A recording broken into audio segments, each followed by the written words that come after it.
Hello viewers, welcome to our channel Afrin Mehedi's blog. ছোট্ট একটি blog নিয়ে চলে আসলাম। ভালো লাগলে স্কিপ না করে সম্পূর্ণ ব্লগটি দেখার অনুরোধ রইল। যদিও মনটা আজকে খুবই খারাপ ছিল, কারণ আজকে শ্বশুর আব্বাকে নিয়ে গিয়েছিলাম শ্যামলী এসপি হসপিটালে, that's mean specialized physiotherapy hospital. এই হসপিটালটি ছিল শ্যামলী রিং রোড আদাবরে। আজকে 2-3 দিন যাবত আমার শ্বশুর আব্বার ব্যাক সাইডে পেইন হচ্ছিল, তো যার কারণে ওনাকে বারবার কিন্তু বলা হচ্ছিল হসপিটালে বা ডক্টরের কাছে যাওয়ার জন্য, কিন্তু উনি কোনোভাবেই যেতে চাচ্ছিল না।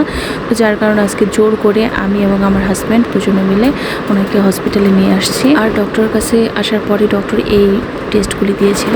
ডক্টর আঙ্কেল 3টা টেস্ট দিয়েছিলেন, তার মধ্যে ছিল MRI, BMT, USG।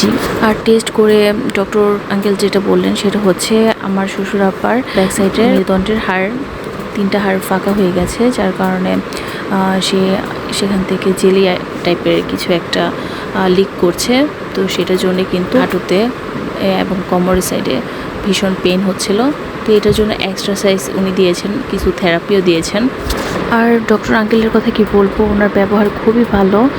উনি খুব সুন্দর করে আমাদেরকে বুঝিয়ে দিচ্ছিলেন যে আমার শ্বশুর আব্বার কী সমস্যা হচ্ছে বা কী করণীয়। আর ডক্টর আঙ্কেল এটাও বললেন যে নামাজের থেকে বেস্ট এক্সারসাইজ আর কিছু হতে পারে না।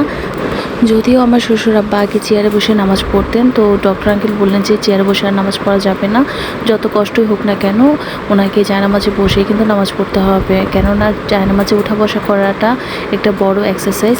নিজেকে সুস্থ রাখতে চাইলে কন্টিনিউ 5 ওয়াক্ত নামাজ পড়তে হবে, কারণ এর চাইতে বড় ব্যায়াম এক্সারসাইজ আর কিছু হতে পারে না, এবং হাঁটাচলা করতে হবে। তো সবাই আমার শ্বশুরের জন্য দোয়া করবেন যেন উনি খুব তাড়াতাড়ি সুস্থ হয়ে যান। আপনারা সবাই ভালো থাকেন, এই দোয়া রইল। আল্লাহ হাফেজ।